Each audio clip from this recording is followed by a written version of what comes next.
¿Qué es lo que representa, por ejemplo, Donald Trump y qué es lo que representa Kamala Harris? Bueno, en términos de comunicación, Kamala Harris siempre ha representado como esos ideales progresistas. Creo que aquí lo que quiso resaltar mucho en el corto tiempo de campaña, pues porque ya tuvo diferentes tiempos de campaña a Donald Trump, ella siempre intentó mostrar esas visiones progresistas, los derechos de las mujeres.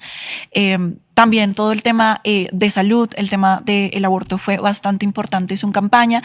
De hecho, teniendo o punteando los temas de internet que más se han buscado en estos últimos días fue aborto y migración. Fueron los que más resaltaron.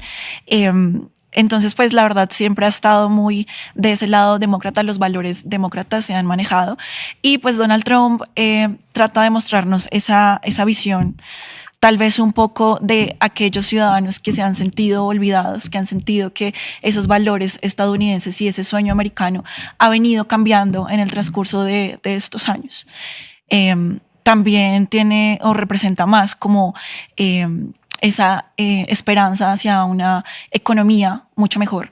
Realmente, si uno se pone a revisar datos y a revisar como, por ejemplo, el PIB en los últimos años en Estados Unidos, no fue malo, se dieron más de 15 millones de empleos, o sea, realmente no fueron los resultados como nefastos que se intentó decir como en el discurso de la campaña, pero en la cotidianidad la gente tiene esa percepción de que cuando Donald Trump estuvo en su mandato, pues la economía estuvo mucho mejor.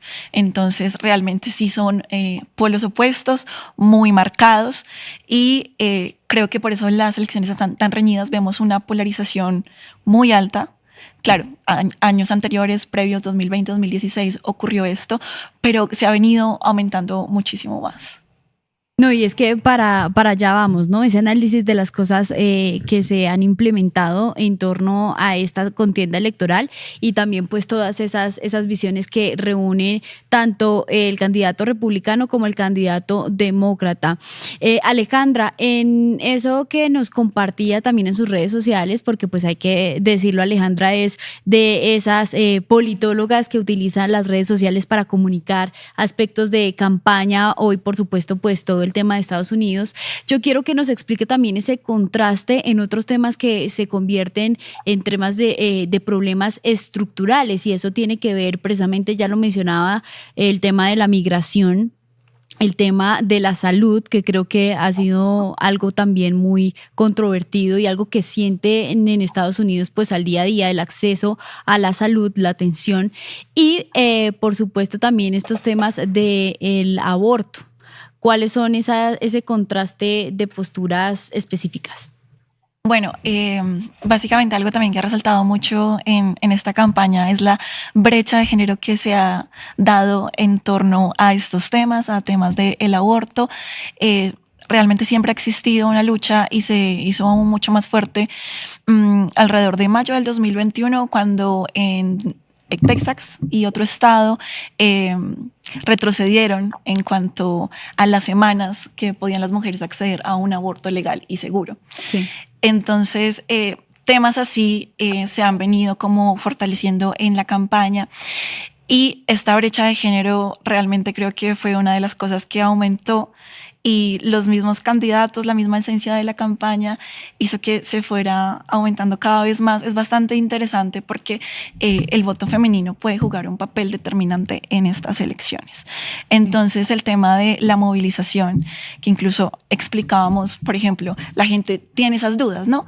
Por ejemplo, claro, porque tanta gente sale a votar, pero finalmente son los del colegio electoral, como es el tema. La movilización y la opinión siempre van a ser fundamentales en las campañas. Entonces, realmente, pues, esta brecha de género la vimos muy presente. También vimos cómo Donald Trump, él siempre ha hecho como una campaña contraste. Uh-huh. Y la narrativa de él siempre ha sido como atacar al otro. Sí. Sí. Y también en esta campaña yo creo que implementaron un poco más el querer resaltar esos valores y esa masculinidad y representar a esas personas que sentían que realmente no estaban acorde con los ideales de Kamala.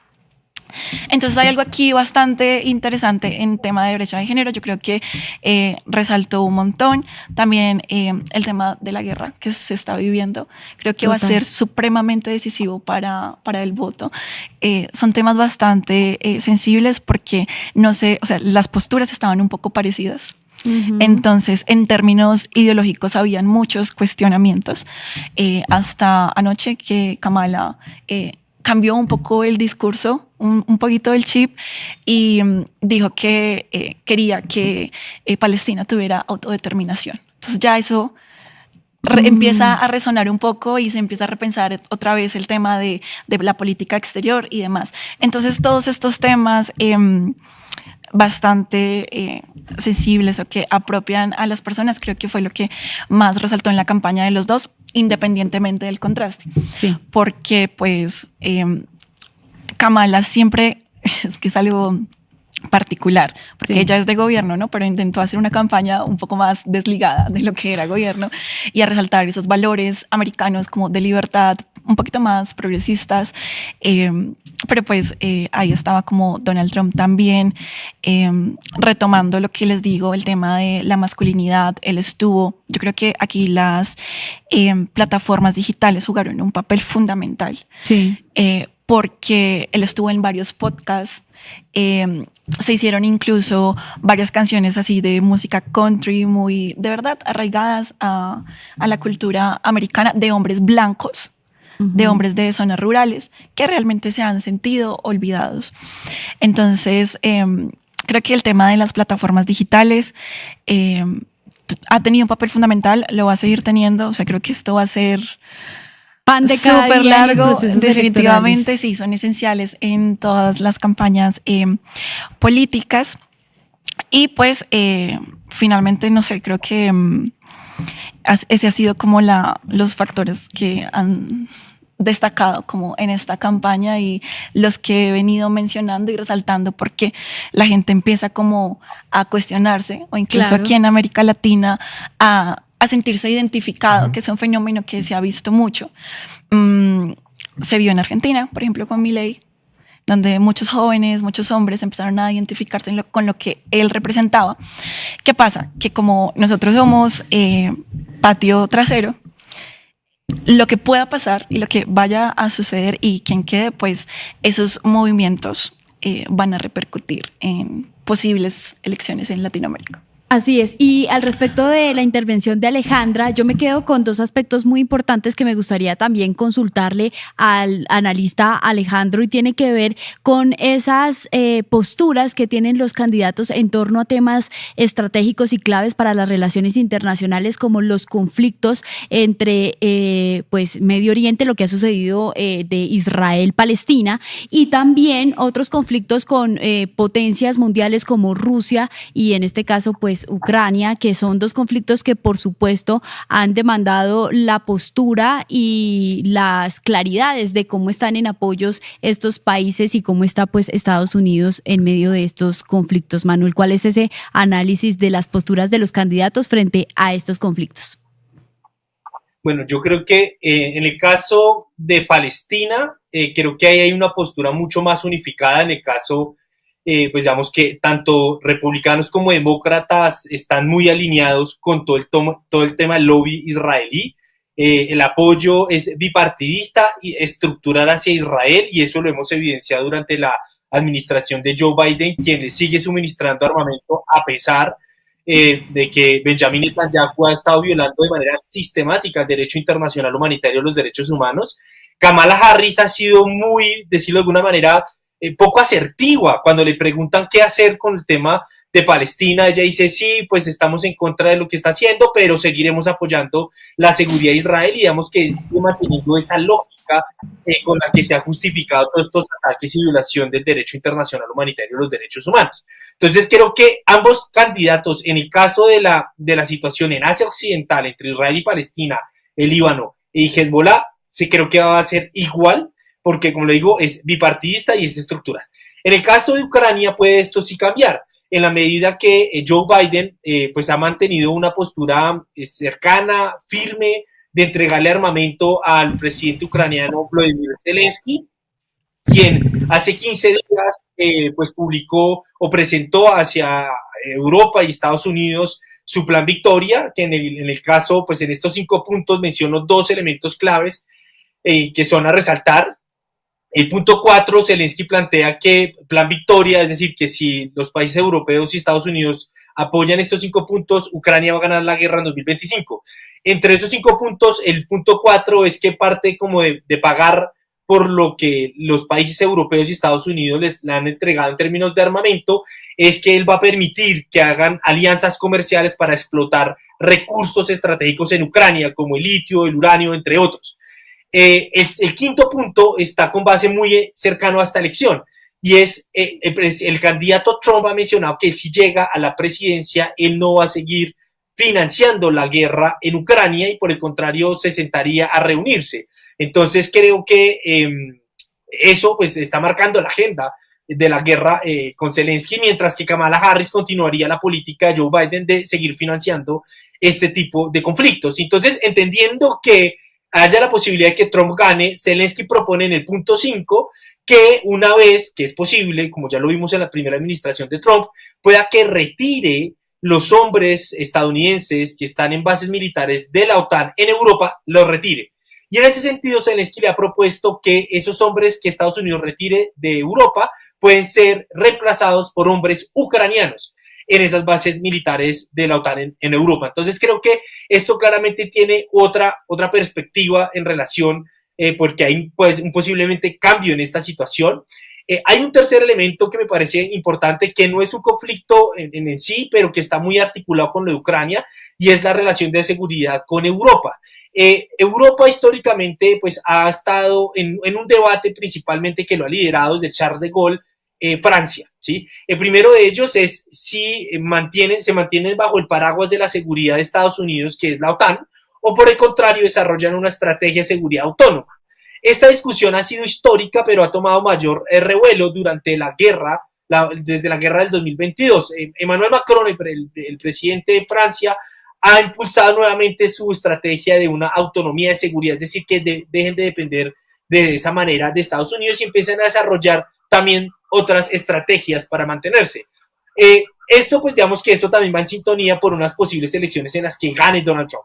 Donald Trump, no hay que olvidar que durante su primer mandato, pues dijo, van a pagar los países europeos el 2% de su PIB digamos, a lo que es la OTAN para pagar hombres, para pagar equipos, infraestructura, o de lo contrario yo no. Y pues digamos que esto claramente fue una primera amenaza que se entiende que es posible que en este nuevo periodo pueda suceder nuevamente que Trump diga, yo ya no voy más con la OTAN, miren ustedes que resuelven allí, y esto también pues ha generado cierto temor en Europa. Otro elemento que va también en las guerras y en otros planos internacionales es que Kamala Harris, igual que Joe Biden, se han caracterizado por priorizar elementos de la multilateralidad y los espacios multilaterales, es decir, fortalecer temas a través de Naciones Unidas o de estas grandes cumbres internacionales.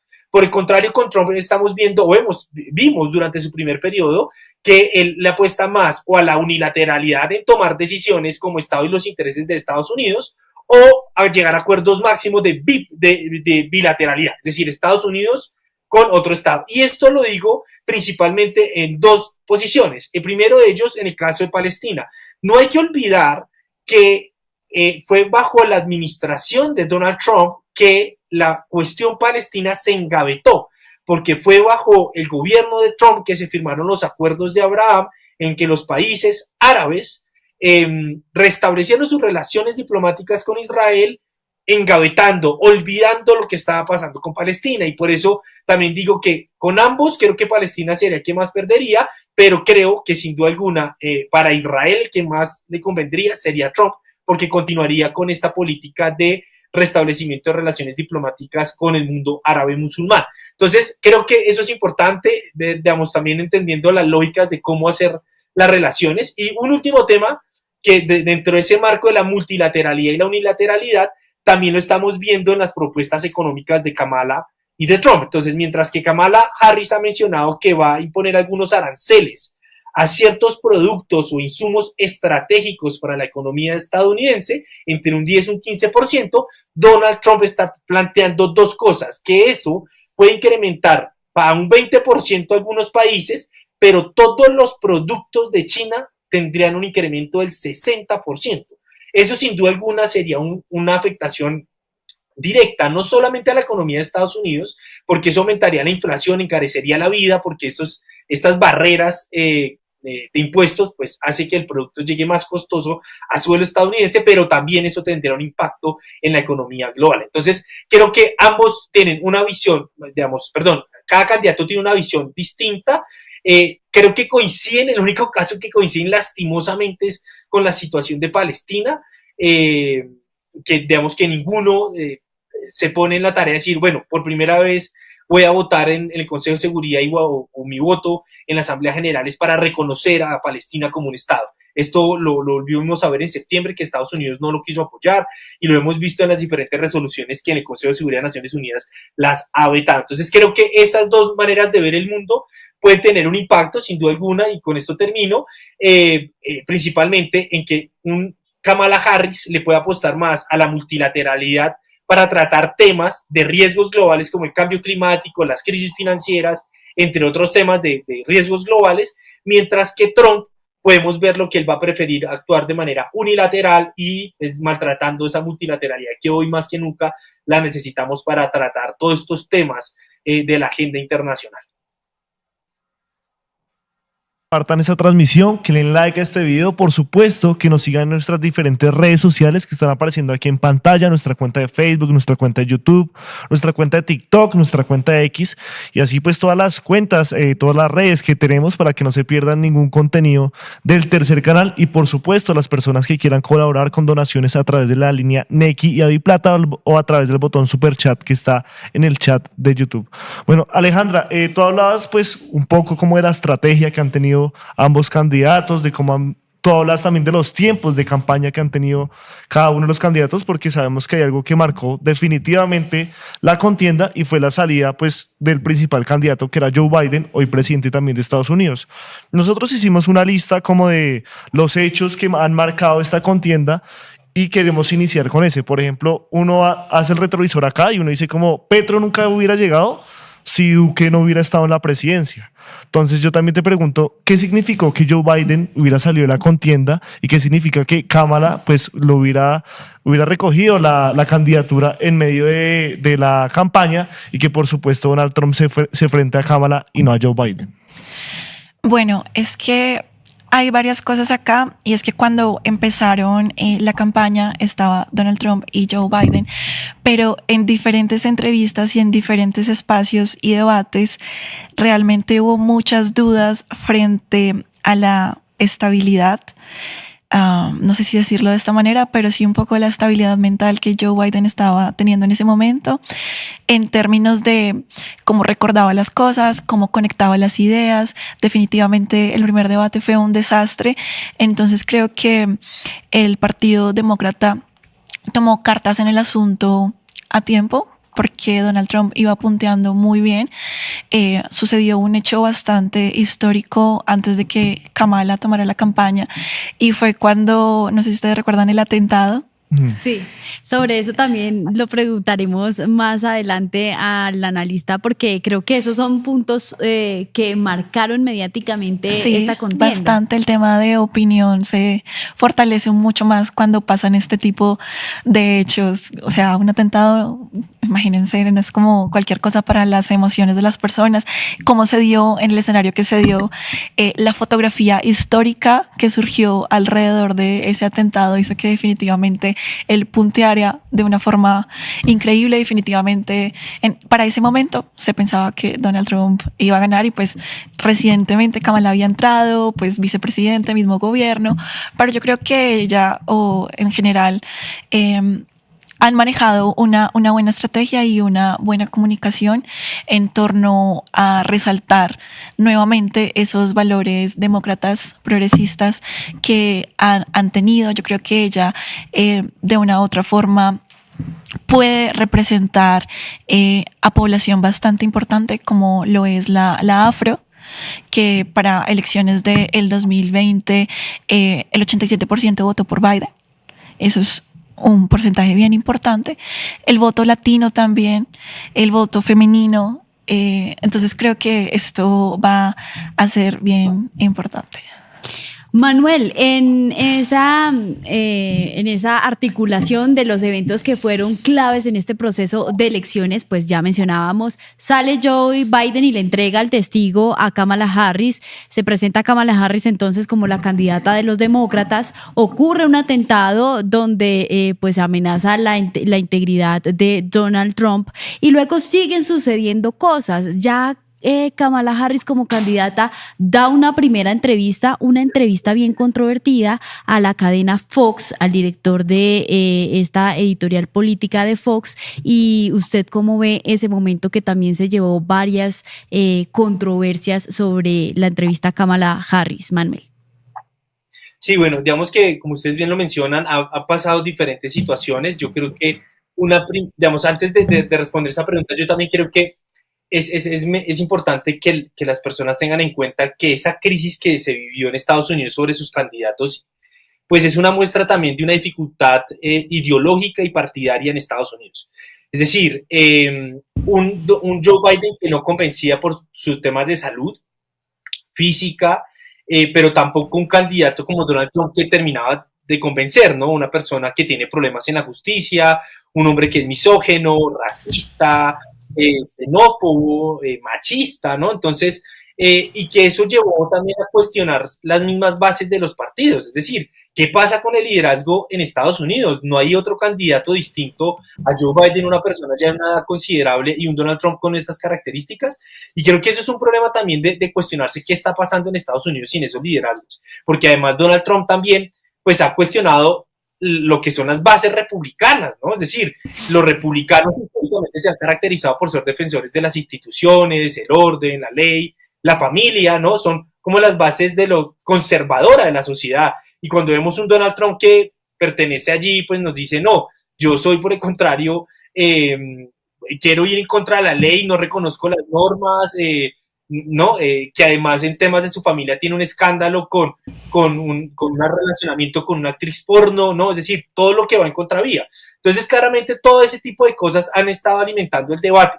En el caso, digamos, de la entrevista, pues yo creo que Kamala Harris pues también trata de robarle algunos de los votos a Donald Trump, siendo un poco más abierta para tratar otros temas, pero creo que, pues digamos, oye, obviamente, no solamente lo vimos en la entrevista, también lo vimos en el debate, en el que creo yo que se ve una mujer mucho más clara, directa, que está dirigiendo o busca dirigir el debate, y creo que eso fue muy relevante. Sin embargo, en muchas ocasiones también se ve que Kamala Harris duda en muchas situaciones y en muchas respuestas, perdóneme, y eso era una parte de las grandes inquietudes que se tenían, que no era directa, que no era acertada, que no era clara con las propuestas, que daba muchas vueltas, pero que creo que en últimas esta entrevista pues le permitió también posicionarse como una persona que tenía una agenda política y que pues tenía una proyección también dentro de la presidencia, porque creo que lo que decía Alejandra es muy acertado. O sea, los tiempos de campaña son distintos.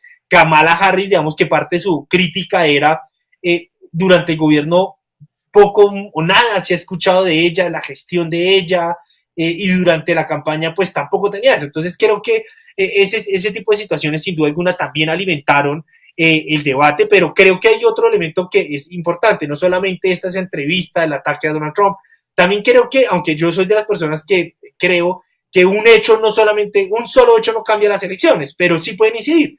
Y es, por ejemplo, los comentarios de hace algunas semanas del comediante que pues, salió en un meeting republicano hablando de Puerto Rico, ¿no? Es decir, esa manera de insultar a Puerto Rico, de maltratar a Puerto Rico, creo que eso pudo haberle costado algunos adeptos, algunos votos, porque realmente pues era su máxima expresión de estas ideas, que pueda que Donald Trump, como lo dijeron en campaña, no lo dice abiertamente, pero sí sus maneras de hablar pues dan a entender y animan a que otras personas terminen impulsando estas ideas y estos maltratos hacia el migrante o hacia otras personas que no sean estadounidenses. Perfecto, Manuel. Sin duda hay algo que también caracteriza muchísimo esas voluntades y esa capacidad de conectar con el electorado, sobre todo el latino, sobre todo el de clase media, y por eso nosotros también tenemos un evento que fue clave en ese proceso de campaña y de lograr pues conectar con el electorado que tuvieron los candidatos, y fue esa visita que hizo Donald Trump a McDonald's, que pues si bien lo podemos interpretar en términos de estrategia, conectar con los trabajadores de una franquicia, de una empresa tan reconocida a nivel mundial como McDonald's, pero que tenía un mensaje implícito y era poner en duda algo que Kamala Harris comentaba y comenta de su experiencia de vida, que es que ella era y fue trabajadora de McDonald's, que se desempeñó como cajera, que estuvo también haciendo papas. Entonces vimos a un Donald Trump que casualmente estaba desempeñando esos roles en su visita a McDonald's, y por eso quiero preguntar a Alejandra, en términos de ese análisis de comunicación política, ¿cuáles son también esos aspectos que logran que Donald Trump, por ejemplo, no se vea tan ridículo en comparación con otros personajes que pueden utilizar estas estrategias para deslegitimar algo que dice su adversario, pero él lo hace con tanta gracia y con tanta certeza que no se ve tan ridículo como puede ocurrir con otros candidatos? Bueno, todo depende de la perspectiva realmente, porque este hecho lo estuvimos analizando y lo estuve comentando varias veces con diferentes consultores, y definitivamente es evidente que se quería buscar, no sé si tal vez una burla, pero de otra forma creo que lo que más resaltó en esas fotografías fue la cercanía que se intentaba pretender como con la clase media, que incluso ha venido disminuyendo su porcentaje en los últimos años. Entonces quería resaltar eso, pero también está esa visión de que incluso fue unos días antes como de Halloween, hace unas pocas semanas, entonces fue un poco que los demócratas aprovecharan esa escena para hacer un contraste, una estrategia contraste, y decir es que tú te estás disfrazando de una persona de clase media que realmente nunca ha sido. Entonces lo podían tomar de realmente una burla y una ofensa a las personas que, o sea, salen muy tarde de sus trabajos y pues son definitivamente de la clase media, y pues Donald Trump no representaba eso. Hay un hecho que me pareció también bastante importante, que fue como un poco al contrario. Ocurrió hace como 5 días, donde Joe Biden se le salió al decir que los votantes de Donald Trump eran basura. Entonces, ellos aprovecharon rápidamente y dijeron ¿cómo volvemos esto a nuestro favor? Y lo que hicieron fue que pusieron a Donald Trump a manejar un camión de basura, a vestirse como una persona que trabaja en estos camiones. Entonces es un poco como intentar acercarlo a las personas que se dedican a estos empleos, y que seguramente son personas que han sentido desigualdad en estos años en términos económicos, y que definitivamente están abandonados, y puede que se sientan un poco atraídos por estos momentos, porque lo que decía Manuel, no es un solo momento, sino son varios que han venido marcando esta campaña. Bueno, precisamente hay algo que Manuel comentó ahorita, sobre todo el tema de pues esa mirada hacia los puertorriqueños, pero pues es indudable que, por ejemplo, para uno de joven, pues le impactó cuando uno ve a un Nicky Jam, a un Justin Quiles o a diferentes personalidades, incluso del mismo Puerto Rico, pues apoyando a Donald Trump. Y obviamente pues todas las personalidades, o sea, diferentes figuras que se han ido con Harris o con Trump. Yo quisiera preguntarle principalmente sobre esos personajes, esas personas que se han vinculado con Trump, que hace que un puertorriqueño, a pesar de lo que usted nos acaba de decir, de esos ataques, de estos señalamientos, pues puedan sumarse a una campaña, incluso del mismo Elon Musk, de una persona que controla las redes y ve en Donald Trump la salida para hacer América nuevamente grande. Bueno, es una muy buena pregunta y creo que esa la responderé a partir de 2 grandes líneas. El primero de ellos es que estamos en unas elecciones, y no solamente en Estados Unidos, creo que eso es un fenómeno global. Estamos ante un fenómeno de la polarización. Y esa polarización hace que surjan dos fenómenos, digamos, para entender estos fenómenos sociales surgen dos. El primero de ellos es conocido como el efecto teflón. ¿Qué quiere decir eso? Que la sociedad está tan polarizada que sin importar el escándalo que sea o la mentira, la magnitud de la mentira del candidato, hace que eso se resbale, ¿sí? Entonces, por ejemplo, que Trump tenga ciertas acusaciones, pues la polarización y el fanatismo hacia el candidato es tal que a la gente no le importa que lo estén acusando de ciertas cosas, ¿no? El segundo efecto es el efecto de voto vergüenza. Este voto vergüenza es cuando salen candidatos que para muchos es impresentable porque pues va en contra de muchos elementos básicos como el derecho al aborto, el derecho a las libertades individuales básicas. Entonces a la gente le da mucha pena decir que va a votar por esos candidatos y por eso termina ocultando el voto o va diciendo que va a votar por otro. Entonces creo que estos cambios, estas situaciones que estamos viendo se ve a una polarización y que esa polarización nos lleva a esos dos efectos, efecto teflón y el efecto vergüenza, voto vergüenza. El segundo elemento que me parece importante es que la pregunta es cómo es posible que unos latinos voten por una persona que es una persona, un latino, un inmigrante vaya a votar por una persona que sea anti-latina y anti-inmigrante. Esto no tiene sentido. Esto se debe a que hay que entender que los fenómenos de migración son largos, o sea, es decir, tienen diferentes procesos y dentro de esos procesos, pues digamos que van creándose también ciertos electores. Entonces, esos latinos que comúnmente terminan votando por Trump son latinos que ya llevan muchos años en Estados Unidos, que han gozado de ciertas, digamos, beneficios desde la época que ellos llegaron a un Estados Unidos próspero, con un sistema productivo sólido que logró como incorporarlos dentro del sistema educativo, político, productivo y social.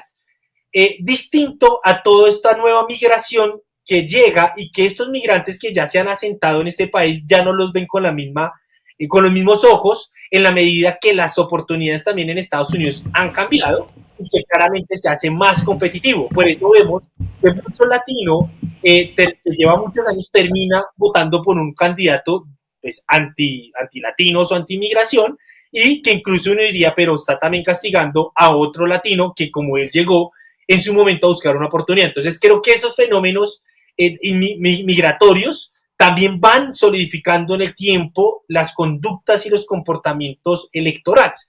Entonces, es por esa razón, por esas dos razones principalmente, que vemos que hayan población latina que termina votando por presidentes que están en contra de la migración. Digamos que quiero con esto terminar un ejemplo que me parece muy interesante cuando hablo sobre el efecto teflón y la polarización. Es el caso de Trump, ¿no? Durante la campaña, en los debates, él decía que Venezuela se estaba volviendo más segura porque Nicolás Maduro estaba enviando a todos los ladrones y la inseguridad la estaba enviando a Estados Unidos y que allá en el mundo estaba más seguro, ¿no? Es decir, uno sin datos, sin cifras, algo que pues no tiene sustento para decir tal afirmación que en Venezuela la inseguridad ha caído y que esa caída se debe a que la delincuencia se ha ido hasta Estados Unidos, ¿no? Pero, sin embargo, eso la gente lo termina votando por ese efecto teflón. Sin importar la magnitud de la mentira, pues la gente termina votando por su fanatismo, porque el candidato le está ofreciendo una respuesta a esos problemas que el individuo ve que no sabe cómo llegar, ¿no? Entonces, Trump ofrece el miedo al inmigrante, ofrece también la teoría del complot del Deep State, es decir, que es el Estado profundo que quiere que con las migraciones puedan reemplazar a los blancos, ¿no? Digamos como a esos estadounidenses que aman la libertad, la democracia, y ahí vienen tejiéndose diferentes tipos de discurso alrededor de este elemento. Y el segundo ejemplo, que también es de la misma magnitud, es cuando Trump dice en un debate que pues que en Springfield la gente come pues gatos y perros. Pues digamos que eso terminó volviéndose, fue una burla, ¿no? En donde vimos por redes sociales que ponían a los perros ver ese comentario y se asustaban, porque realmente pues es desproporcional de lo que está diciendo. Sin embargo, como decía anteriormente, el efecto teflón y la polarización hace que esto termine la gente votando por este tipo de candidatos. En el caso de Kamala Harris también veíamos que ella utilizó esa misma estrategia de reunir votos que pues le dieran una credibilidad y pues de cierta manera como acudiendo al populismo, pero también algo que va muy en concordancia, yo creo, me atrevo a decir que ella fue un poco más inteligente a la hora de consolidar esos apoyos en otro tipo de industrias como el entretenimiento, la música, el cine, y es que ella mostró una forma de conectar con artistas musicales que, como ella, defienden la participación y el papel de la mujer en la política y en la sociedad. Entonces veíamos a una Taylor Swift publicando en sus redes sociales el apoyo a esta candidata. Veíamos también que Beyoncé le autorizó el uso de una de sus canciones para esta gran convención demócrata, donde pues obviamente era importante también dar ese paso y decir que ella seguía con esa postura progresista de la participación de las mujeres en estos escenarios. Luego más adelante vimos que en su cierre de campaña participó una icónica de la industria musical que es Lady Gaga, ¿no? Lady Gaga como una de las figuras más representativas de la comunidad LGTBIQ+, y también una figura que ha sido muy crítica desde las letras de sus canciones. Entonces, con este balance de esa estrategia que tuvo Kamala Harris para consolidar ese apoyo, yo quiero preguntarle a Alejandra por qué resulta también determinante este apoyo de las figuras públicas en una campaña presidencial y cómo esto la acerca o la aleja a posibles votantes. Bueno, acá hay varias cosas y es que desde hace varios años se ha venido haciendo cada vez más fuerte todo el tema de influencers y celebridades. Digamos que tú estás resaltando específicamente el tema de celebridades y en realidad se ha visto una tendencia a que las celebridades apoyan mucho más ideales demócratas en su mayoría. El tema de Taylor Swift es un fenómeno particular porque ella definitivamente tiene una conexión especial con sus fans y ha podido movilizarlos. Realmente la foto que subió en torno a su apoyo a Kamala Harris, creo que tuvo más de 11 millones de likes y como gracias a esa publicación fueron más de 400,000 vistas de las personas que ingresaron a la página de votar del gobierno para poder votar, y así han venido varios artistas que yo creo que se fortalecieron más en los últimos días a raíz del comentario que hubo por Puerto Rico. Lo que ustedes mencionaban, varias personas que definitivamente en su momento estaban muy Donald Trump o muy indecisos tal vez, decidieron que ese era como el punto final. Entonces finalmente sí puede incidir, pero yo creo que este tipo de estrategias, tanto de apoyo de celebridades o el apoyo de influencers, que definitivamente es una estrategia que todos los políticos están utilizando ahora, es para movilizar ese voto indeciso. Entonces definitivamente sí puede ser determinante. Quién sabe si sea como grande a raíz de, habría que mirarlo, analizarlo después, pero definitivamente sí puede movilizar a ese indeciso. Perfecto. Bueno, esta es una pregunta que me gustaría que la contestaran los dos y tiene que ver con esas nuevas formas de hacer la campaña en un escenario democrático. Porque si bien nosotros en Colombia pues somos replicadores de muchas cosas que suceden en la política de Estados Unidos, pues en esta política, en esta contienda electoral se vieron diferentes dinámicas y yo creo que un lenguaje mucho más agresivo, como lo mencionaban ustedes anteriormente.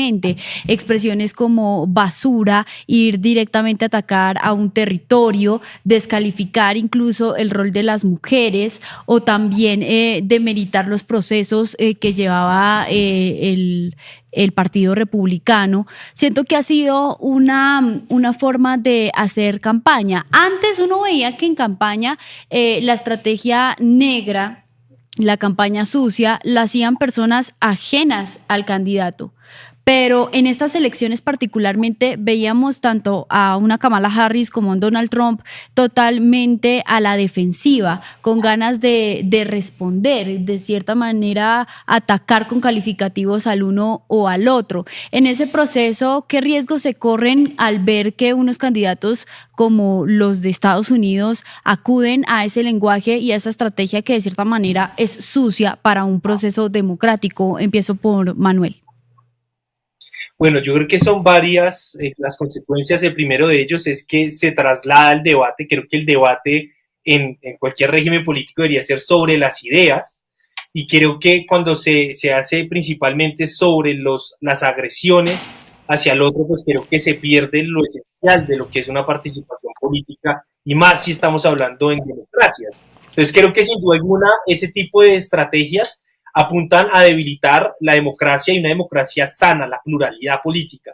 Lo segundo, creo que termina reforzando otras prácticas que se han originado desde el 2016. No hay que olvidar, y recuerdo este dato, en 2016 nace, de acuerdo al diccionario de Oxford, de Cambridge, perdón, se habla que la palabra del año 2016 fue post-truth, post-verdad.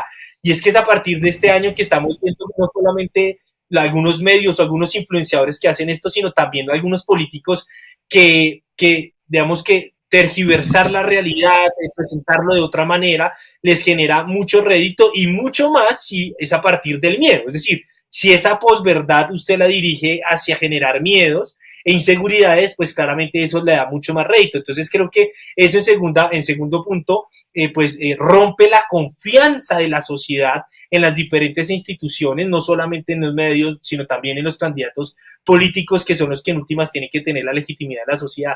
Y un tercer y no menos importante, este tipo de prácticas de resentimiento y de odio lo único que hacen es dividir más a las sociedades. Y sociedades en estos momentos en donde estamos viviendo con riesgos globales, en donde tiene que haber más un trabajo mancomunado y no una división, pues claramente eso perjudica para los avances de la sociedad. Hoy, vuelvo a reiterar, creo que hoy las sociedades, no solamente en Estados Unidos, sino en otros, creo que la gente, primero ha pasado que hay un vaciamiento político. A la gente en el mundo occidental, principalmente Europa y Estados Unidos, se ha despreocupado por las ideologías, por el debate político realmente, y ese vaciamiento político no les permite entender por qué llegamos donde llegamos. Y en últimas, ese tipo de mensajes de odio, de posverdad, pues en últimas termina buscando responsables, y esos responsables pues terminan perjudicando y generando disfunción. Entonces creo que eso, digamos, ese tipo de prácticas terminan perjudicando la confianza, las instituciones y la democracia misma. Bueno, y por parte de Alejandra, ¿cómo esto pues influencia y afecta a los procesos democráticos cuando se hace una campaña que va muy del ataque? Bueno, hay algo importante que quiero resaltar acá en la campaña. Hay algo que se llama la campaña contraste, que es lo que tú estás diciendo, de cómo yo me defiendo del otro o cómo yo le saco cosas al otro. La campaña sucia o B es una campaña diferente que no la hace el candidato. Eso es como una aclaración. Se puede hacer incluso por medio de bots, las bodegas, como les decimos acá en Colombia y demás. Eso sí sería una campaña sucia. La directa es contraste. Eso por un lado. Por otro lado, yo creo que aquí hay dos factores importantes que debemos tener en cuenta, y es que, claro, lo que decía Manuel, no, uno siempre como ciudadano espera que todo esté en torno a las ideas, a las propuestas, pero hay factores de polarización y sobre todo de emoción que van a jugar un papel fundamental. Las emociones en las elecciones son esenciales, definitivamente. Tanto el político como el asesor, uno siempre piensa es en la emoción. ¿Qué hago yo para que esta persona sienta esto, se ponga feliz, se ponga triste, tenga miedo? Sobre todo el miedo. ¿Cómo imparto yo el miedo para poder ganar? Entonces yo creo que eso es lo que ha resaltado muchísimo en estas campañas, y claro que va a repercutir definitivamente. Aquí yo creo que están en juego derechos humanos, o sea, definitivamente la defensa de los derechos humanos está en juego. Y si gana Donald Trump, yo sí creo que se van a fortalecer los movimientos antifeministas en América Latina. Eso va a seguir impulsándose, porque ya lo estamos viendo desde Argentina, que está bien abajo. Entonces va a continuar y va a seguir así, definitivamente. Ayúdanos a seguir con nuestra labor periodística a través de nuestro NECI DaviPlata 310-779-3518. Si te gusta nuestro contenido Y no quieres perderte nada de la agenda alternativa, suscríbete a nuestro canal y activa la campana de notificaciones. recuerda darle like a este video y por supuesto compartirlo con tus familiares, amigos y conocidos. Así juntos visibilizamos. La Colombia profunda. Recuerda, somos el tercer canal.